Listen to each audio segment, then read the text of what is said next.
Hello everyone. So last video में हम लोग हायर परचेज एग्रीमेंट जो बेसिक टर्म था, बेसिक कॉन्सेप्ट था, उसको हम लोग सीखने का कोशिश किए थे और बहुत हद तक हम ये मान के चल रहे हैं कि हम लोग समझ में भी आ गया होगा। ठीक है। आज बेसिकली इस वीडियो में हम लोग जो अकाउंटिंग एंट्री होगा रिलेटेड टू हायर परचेज, मतलब अगर कोई एसेट हम हायर परचेज एग्रीमेंट के अंडर सेल किए, हायर परचेज एग्रीमेंट के अंदर अगर हमारा परचेज हुआ है, सेल हुआ है, तो उसका एंट्री कैसे होगा in the books of purchaser और in the books of vendor. ठीक है। आज हम लोग उस चीज को इस वीडियो के थ्रू समझेंगे। लास्ट वीडियो में हम लोग को ये समझ में आ चुका था कि हायर परचेज एग्रीमेंट में होता क्या, एसेट जो हमारा है वो हम लोग जो परचेजर होता है वो क्या करता है, उसको डाउन पेमेंट देके खरीद लेता है, मतलब कुछ पेमेंट कर दिया, उसके बाद बैलेंस पेमेंट वो इंस्टॉलमेंट में करने वाला होता है। कुछ इस टाइप का चीज था जो हम लोग लास्ट वीडियो में समझे थे। ठीक है। यहाँ पे अभी हम लोग अकाउंटिंग के बारे में समझेंगे।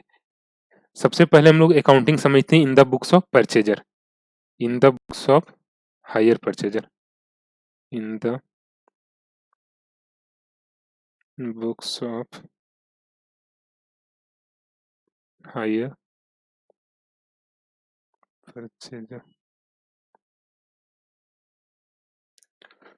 जो हमारे देश में, जो हमारे कंट्री में हायर परचेज से रिलेटेड रेगुलेशन है ना, ये है हायर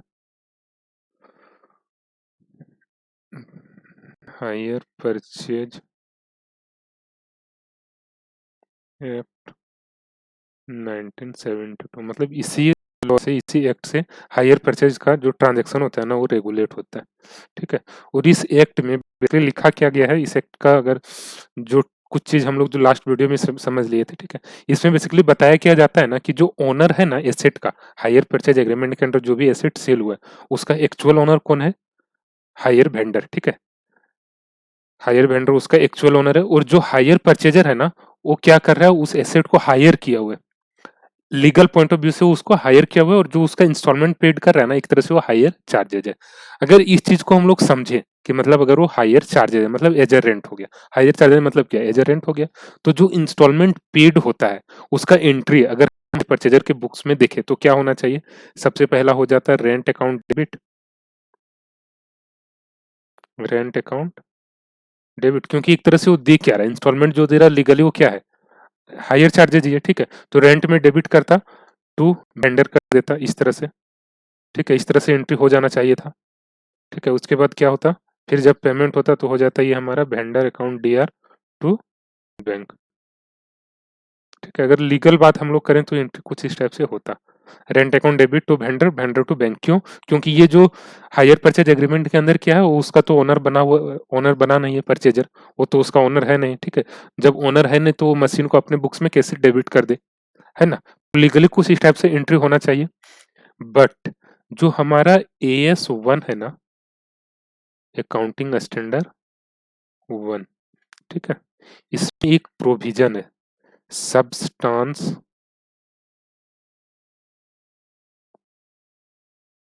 ओवर फॉर्म। ये प्रोविजन उसमें ये बेसिकली है क्या ना, ये क्या बताता है कि जो हमारा लीगल चीज है ना, लीगल बात, उससे ज्यादा हम इम्पोर्टेंस रियलिटी को देंगे। कहने का मतलब ये हो गया, ठीक है, कि जो हमारा लीगल बात है ठीक है उसको तो इम्पोर्टेंस देना है, बट हम जो अकाउंटिंग करेंगे ना, हम ये मान रियलिटी के बेसिस पे करेंगे ना कि लीगल पॉइंट ऑफ व्यू से। ठीक है। तो यहाँ पे रियलिटी क्या है, ये जो हमारा एग्रीमेंट बना हुआ ये बेसिकली हुआ क्यों, रेंट के लिए नहीं, ये एग्रीमेंट क्यों हुआ है, एसेट को परचेज और सेल करने के लिए। यहाँ पे परचेजर का ऑब्जेक्ट क्या है, एसेट को परचेज करना। ठीक है। तो यहाँ पे मतलब सब्सटेंस ओवर फॉर्म ना, ये प्रोविजन है, इस ये क्या बेसिकली बताता है कि जो रियलिटी है ना हम उसको कंसीडर करके अकाउंटिंग करेंगे। मतलब यहाँ पे हुआ क्या, जो परचेजर है उस एसेट को परचेज कर रहा है, ठीक है, रियल में उसको परचेज कर रहा है, ठीक है, लीगली कुछ भी हो, लीगली भले ये उसको क्या किया, हायर किया, बट रियलिटी में वो क्या किया, ये एग्रीमेंट के अंदर वो गया क्यों, क्योंकि उसको एसेट परचेज करना है। तो जब एसेट हम लोग परचेज करते हैं तो उसका एंट्री क्या करते हैं, एसेट अकाउंट,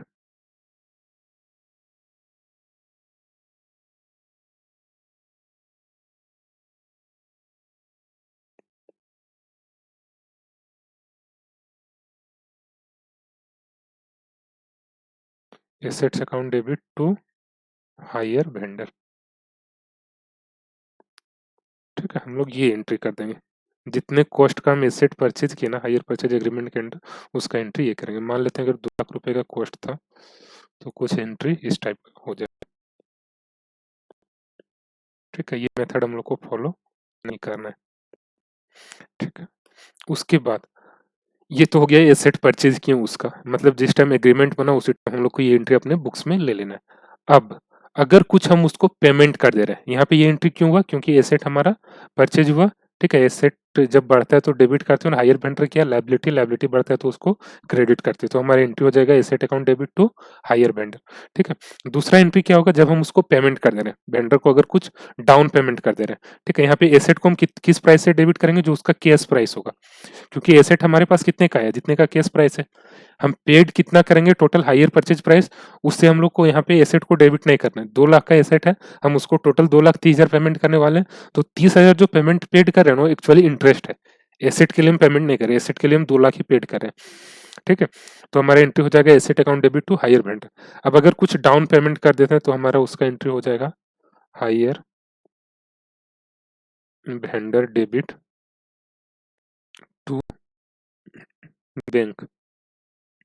ठीक है, ये सब एंट्री हम लोग in the books of purchaser कर रहे हैं। ठीक है, ये 2 एंट्री हो गया। पहला क्या है, एसेट को रिकॉर्ड कर लिया, और दूसरा जो डाउन पेमेंट किया उसका एंट्री यहाँ पे मान लेते हैं अगर 30,000 था। अब at the end of year हमको क्या करना पड़ेगा, जो इंटरेस्ट एक्रू हो गया, जो इंटरेस्ट ड्यू हो गया, ठीक है 1 साल का, वो हम लोग को यहाँ पे रिकॉर्ड कर लेना पड़ेगा। तो उसका एंट्री क्या हो जाएगा, इंटरेस्ट अकाउंट डीआर। क्रेडिट किसमें होगा, वेंडर के अकाउंट में, तो हायर वेंडर, जो भी 1 साल का इंटरेस्ट बना, मान लेते हैं अगर 2,000 बना हुआ है। ठीक है, ये अमाउंट हम बस एज्यूम करके सब लिख रहे हैं। ठीक है, ये सब चीज हम लोग को कैलकुलेट करना पड़ेगा। मतलब अगर ये भी हम लोग देखते जाएं कि एंट्री करने के लिए हम लोग को क्या क्या इन्फॉर्मेशन चाहिए, तो पहला कैश प्राइस चाहिए, है ना। कैश प्राइस नहीं रहेगा तो हम लोग एंट्री कैसे करेंगे, एंट्री तो कर लेंगे बट अमाउंट क्या लिखेंगे, है ना। दूसरा उसके बाद क्या चाहिए, डाउन पेमेंट का अमाउंट चाहिए, डाउन पेमेंट का अमाउंट चाहिए 30,000। फिर इंटरेस्ट हमारा एवरी ईयर क्या हो रहा है, ये हम लोग इंटरेस्ट का कैलकुलेशन से हम लोग निकाल लेंगे, इंटरेस्ट कितना बन रहा है हर एक ईयर का। ठीक है, उसके बाद इसके बाद क्या एंट्री हो जाएगा, डाउन पेमेंट मान लेते हैं, डाउन पेमेंट तो हो चुका था सॉरी, ये अब इंस्टॉलमेंट पेमेंट करेंगे। पहला इंस्टॉलमेंट जब पेमेंट करेंगे तो क्या हो जाएगा, हायर वेंडर डेबिट, जितना पेड कर दिए उतने अमाउंट से हम वेंडर लायबिलिटी को रिड्यूस कर देंगे, घटा देंगे। ठीक है, टू बैंक अकाउंट।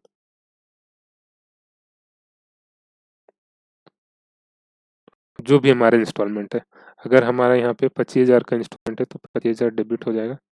ठीक है, मतलब एक और इन्फॉर्मेशन क्या चाहिए हमको, इंस्टॉलमेंट का अमाउंट चाहिए।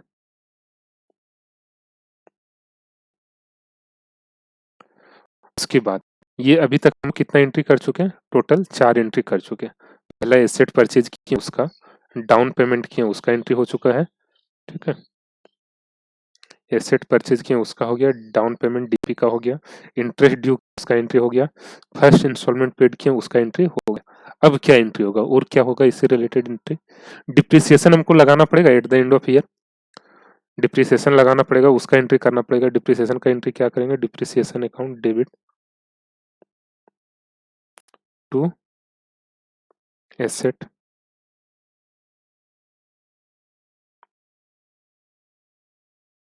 जो भी डिप्रिसिएशन का अमाउंट कैलकुलेट होगा। ठीक है, और कुछ एंट्री करना पड़ेगा, एक एंट्री हम लोग को और क्या करना पड़ेगा, ये जो डिप्रिसिएशन का अमाउंट है और जो इंटरेस्ट का अमाउंट है, ये दोनों पीएनएल में ट्रांसफर कर देना पड़ेगा। उसका एंट्री क्या हो जाएगा, पीएनएल अकाउंट डीआर, या तो statement of PNL DR to depreciation और टू इंटरेस्ट। तो फर्स्ट ईयर में कुछ ये 6 एंट्री हम लोग को करना पड़ेगा, बुक्स में पास करना पड़ेगा। ठीक है, अगर सेकेंड ईयर से हम लोग देखें ना, तो ये 2 एंट्री हमारा नहीं होगा।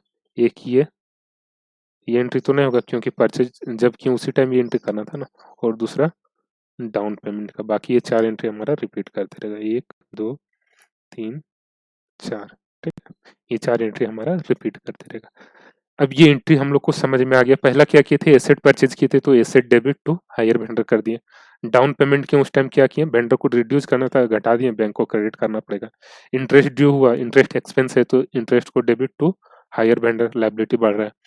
फिर hire vendor debit to bank जब इंस्टॉलमेंट पेमेंट करने, ये 4 एंट्री। डिप्रिसिएशन का तो ये ठीक है, उसके बाद पीएनएल में ट्रांसफर करने का 6 एंट्री। यहाँ पे अमाउंट हम लोग को क्या चाहिए, एक कैश प्राइस चाहिए, दूसरा क्या चाहिए, डाउन पेमेंट कितना किए वो अमाउंट चाहिए, है ना, अगर कुछ डाउन पेमेंट है तो। तीसरा क्या चाहिए, इंटरेस्ट हमारा एवरी ईयर का क्या आ रहा है। ये एंट्री हम लोग को कब तक करना पड़ेगा, ये 4 एंट्री तब तक हमारा इंस्टॉलमेंट क्लियर ना हो जाए, उसके बाद केवल हम डिप्रिसिएशन का एंट्री करेंगे। ठीक है, ये 4 इन्फॉर्मेशन, उसके बाद इंस्टॉलमेंट कितने का पेड हो रहा है ये, ठीक है, ये 4 इन्फॉर्मेशन हम लोग को चाहिए। इसके अलावा डिप्रिसिएशन का भी अमाउंट चाहिए। ठीक है, ये 5 अमाउंट हम लोग को चाहिए जनरल एंट्री करने के लिए। तो हम लोग ये देख लेंगे कि क्वेश्चन में जो इन्फॉर्मेशन दिया है वो उससे अगर डायरेक्टली ये निकल जा रहा है चारों पांचों अमाउंट तो ठीक है, नहीं तो कुछ वर्किंग करके हम लोग को कैलकुलेट करना पड़ेगा। तो कुछ इस टाइप से हम लोग एंट्री पास करेंगे in the books of hire purchaser. अब हम लोग हायर वेंडर के पॉइंट ऑफ व्यू से देखते हैं। हायर वेंडर के भी बुक्स में, ठीक है, वही चीज हो जाता है, रेंट उसके लिए क्या होना चाहिए, इनकम। बट यहाँ एज अ रेंट रिकॉर्ड नहीं करेगा, क्या करेगा वो, एज अ सेल रिकॉर्ड करेगा। रीजन लीगली फिर यहाँ पर भी क्या, वेंडर के पॉइंट ऑफ व्यू से वो तो रेंट ही रिसीव कर रहा है, वो सेल कहाँ किया है। बट वही सब्सटेंस ओवर फॉर्म के कारण क्या हो जा रहा है, रियलिटी क्या है, वो सेल किया। लीगली भले वो रेंट रेंट पे दिया, बट रियलिटी क्या है, वो सेल किया। ठीक है, तो इसको सेल की तरह रिकॉर्ड करेगा, उसका एंट्री क्या करेगा वो, हायर।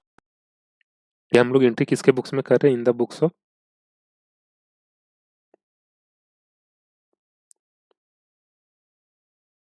Higher vendor.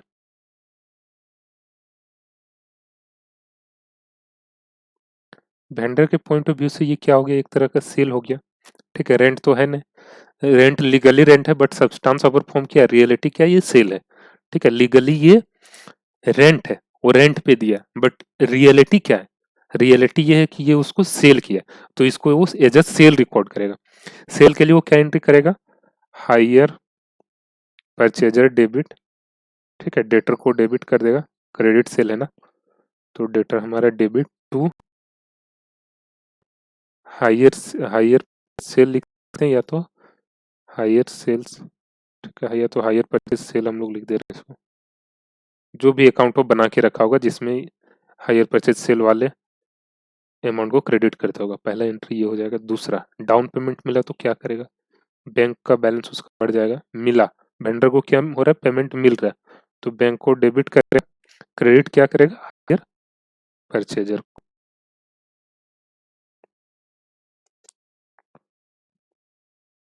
इसके बाद फिर क्या होगा, अब क्या करना पड़ेगा, जब at the end of year इसको क्या करना पड़ेगा, इंटरेस्ट ड्यू करना पड़ेगा। इंटरेस्ट ड्यू करेगा तो क्या होगा, इसका परचेजर डेटर बढ़ेगा। ठीक है, मतलब ये परचेजर से ज्यादा पैसा लेना है, इंटरेस्ट इसके इनकम है, इसलिए इंटरेस्ट को ये क्रेडिट कर देगा, है ना। फिर जब इसका इंस्टॉलमेंट इसको मिल जाता है तो फिर क्या करेगा, बैंक अकाउंट डेबिट, इंस्टॉलमेंट मिल रहा है। ठीक है, यहाँ पे कैसे चल रहा है ये हम लोग को समझ में आना है, इससे ट्रांजेक्शन किस तरह से चल रहा है। ठीक है, सबसे पहले वो सेल किया, उसका एंट्री कर लिए। फिर क्या हुआ, डाउन पेमेंट मिला, उसका एंट्री कर लिए। अब at the end of year, ठीक है, हमको इंटरेस्ट ड्यू कर देना पड़ेगा, इंटरेस्ट ड्यू कर दिए, उसके बाद हमारा इंस्टॉलमेंट आ जाएगा। ठीक है, वेंडर के प्रोव्यू से हम लोग सोच रहे हैं इंस्टॉलमेंट मिलेगा, उसका एंट्री क्या करेगा, bank account debit to hire purchaser. ठीक है, ये 4 एंट्री हो गया। और कुछ एंट्री करना पड़ेगा क्या, हाँ यहाँ पे एक एंट्री और होगा, डिप्रिसिएशन तो इसके बुक्स में लगेगा नहीं, क्योंकि रियली अब उसका ओनर रहा नहीं। ठीक है, ओनर कौन हो चुका है, कस्टमर, कस्टमर अपना लगा रहा है डिप्रिसिएशन। अब इसको क्या करना पड़ेगा, जो इंटरेस्ट इसका इनकम है ना, इसको ट्रांसफर कर देना पड़ेगा किसमें, पीएनएल में। ठीक है, कुछ ये 5 एंट्री इसके बुक्स में दिखेगा। पहला सेल का एंट्री करेगा, पहले का उसको करना है। ठीक है,